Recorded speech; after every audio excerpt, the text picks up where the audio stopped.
সিঙ্গাপুরের প্রথম দিনে আমরা কোথায় গেলাম, কি কি করলাম সবকিছু থাকছে আজকের ভিডিওতে।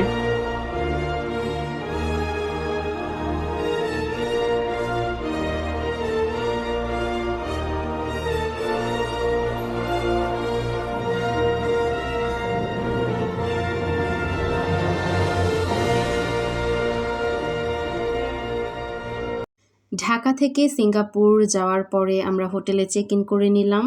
এরপর লাঞ্চ করতে বের হয়ে গেলাম। আমাদের হোটেলের সামনেই অনেক ধরনের ফলের দোকান ছিল, তার মধ্যে এই দোকানটা একটু অন্যতম।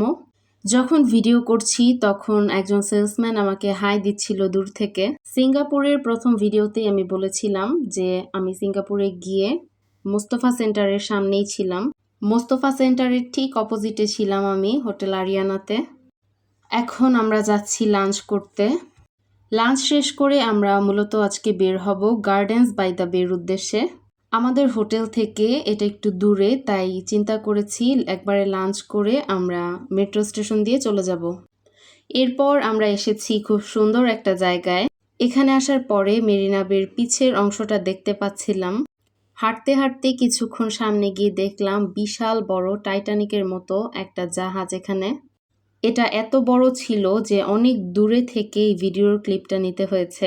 এটা দেখার পরে আমাদের সবার টাইটানিকের কথা মনে পড়ছিল, আর চিন্তা করছিলাম যে টাইটানিকের পাশে এটা হয়তো কিছুই না, কিন্তু এত বড় আর এত বেশি সুন্দর এরকম আসলে আমি দেখি নাই এর আগে। গতকাল সিঙ্গাপুরে যখন ল্যান্ড করছিলাম, প্লেন থেকে ওই মুহূর্তে কিছু ছোট ছোট শিপ দেখা যাচ্ছিল। তখন চিন্তা করছিলাম এগুলো আসলে কি। দিনের বেলা যখন এই জায়গাটায় আসলাম তখন চিন্তা করলাম যে এই সেই জায়গা গতকালকে যখন প্লেন থেকে দেখছিলাম। আর এই হচ্ছে মেরিনা বের পিছনের সাইড, আর পাশে থেকে দেখছিলাম। এখানে এত বড় বড় কমার্শিয়াল বিল্ডিং এক একটা, দেখে খুব ভালো লাগছিল। কিছুক্ষণ আগানোর পরে আমরা একটা জায়গায় গিয়ে রেস্ট নিলাম। এই জায়গাটায় আসার পরে সিঙ্গাপুরের সব কিছুই দেখা যাচ্ছিল। অনেক দূরে দেখা যাচ্ছিল সিঙ্গাপুর ফ্লায়ার, আরেক দিকে দেখা যাচ্ছিল মার্লান পার্ক, আবার মেরিনা বের সামনে দিয়েও দেখা যাচ্ছে, অন্যদিকে ক্লাউড ফরেস্টও দেখা যাচ্ছে। কিন্তু মজার ব্যাপার হচ্ছে আমরা হাঁটতে হাঁটতে সঠিক জায়গা খুঁজে পাচ্ছিলাম না। এরপর আমরা চলে এসেছি গার্ডেন্স বাই দ্য বেতে। এখানে আসার পর অনেক শান্তি শান্তি লাগছিল আমাদের কাছে, কারণ আমরা ঢাকা থেকেই প্ল্যান করে গিয়েছিলাম আমরা প্রথম দিন সিঙ্গাপুরে গিয়েই গার্ডেন্স বাই দ্য বেতে যাব। এর ভিতরে ঢুকে মনে হচ্ছিল সবগুলো জায়গা যেন একদম কাছে, ভিউগুলো অনেক ক্লোজ পেয়েছি, আর দেখতেও খুব ভালো লাগছিল। এখানে যে জিনিসটা দেখতে পাচ্ছেন মূলত এটাই আমরা রাস্তা থেকে দেখছিলাম, আর এর সাইন দেখেই বুঝতে পেরেছি আমরা গার্ডেন্স বাই দ্য বের খুব কাছাকাছি আছি। গার্ডেন্স বাই দ্য বের ভিতরে আসলে অনেক কিছুই আছে, যেমন ক্লাউড ফরেস্ট, ফ্লাওয়ার ডোম, স্কাইওয়ে, এছাড়া আরও অনেক কিছু। আমরা মূলত এখানে এসেছি ক্লাউড ফরেস্টের উদ্দেশ্যে, কিন্তু এটার ভিতরে এত বড় যে আমরা খুঁজে পাচ্ছিলাম না। আর আরেকটা মজার বিষয় হচ্ছে এখানে সবাই ট্যুরিস্ট ছিল।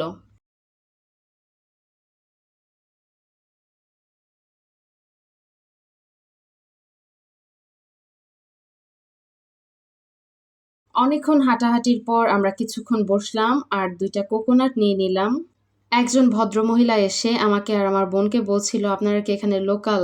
আমার বোন মজা করে বলে দিল হ্যাঁ।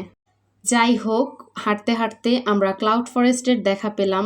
ভেতরে ঢোকার আগে আমি অনেক বেশি এক্সাইটেড হয়ে গেলাম, আর মনে হচ্ছিল এতদিন প্ল্যান করেছি এখানে আসবো, ফাইনালি এখানে আসা হলো।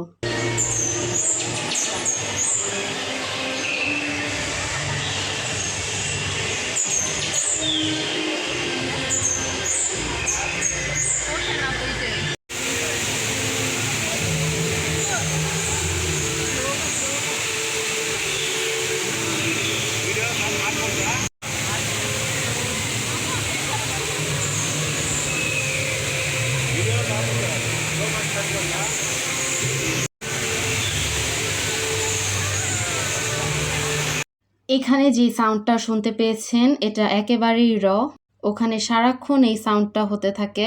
এখানে যেই ঝর্ণাটা দেখতে পেলেন এটা হচ্ছে কৃত্রিম একটা ঝর্ণা, কিন্তু এটার সামনে যখন গেলাম মানে এটার ফিল নেওয়ার পরে মনে হলো যে এটা সত্যিকারের।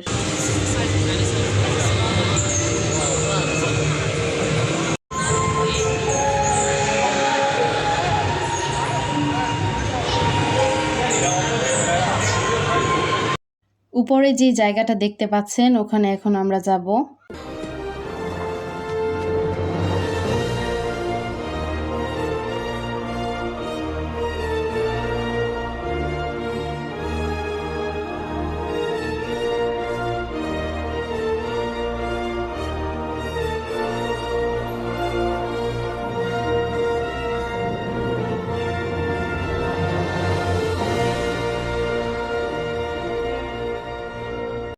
আমরা আসলে অনেক লাকি, তার কারণ হচ্ছে আমরা আজকে এখানে মিস্ট পেয়েছি। এখানে সচরাচর সব সময় সব টাইমে মিস্ট ছাড়ে না ওরা। এর কারণে আরও বেশি ফিল হচ্ছিল যে আমরা কোনো ফরেস্টের মধ্যে আছি। বারবার মনে হচ্ছিল যত সামনে যাচ্ছি তত যেন সৌন্দর্য আরও বেশি দেখছি। এখানে লম্বা করে যেই জিনিসটা দেখতে পাচ্ছেন এটা হচ্ছে লম্বা একটা ডায়নোসর। ডায়নোসরগুলো দেখে মনে হচ্ছে সত্যিকারের। আমি দূর থেকে দেখে ভেবেছি আসলেই কি সত্যিকারের।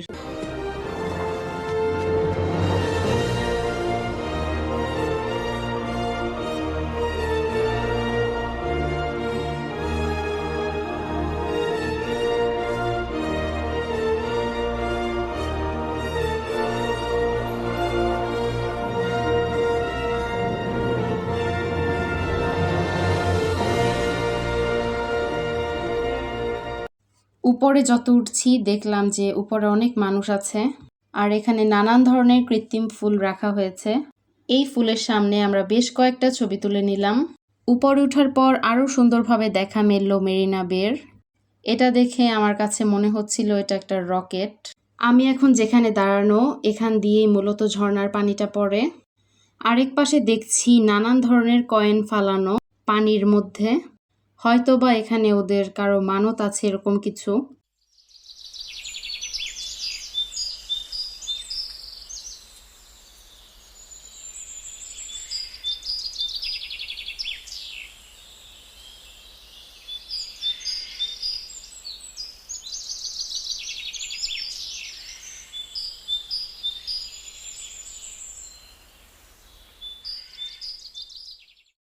আরও সুন্দর ভিউ পাওয়ার জন্য আমরা উপরের দিকে যাচ্ছি, কারণ এর মেন সৌন্দর্যটাই হচ্ছে উপরে।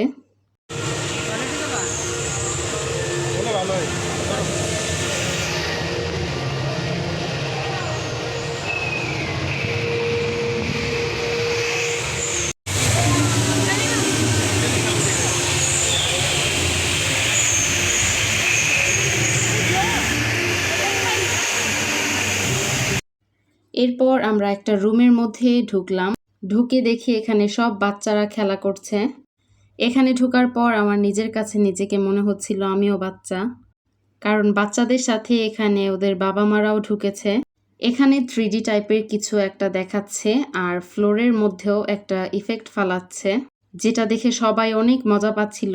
এরপর আমরা আরও আরেকটা রুমের মধ্যে ঢুকলাম যেখানে হরর থিম ছিল।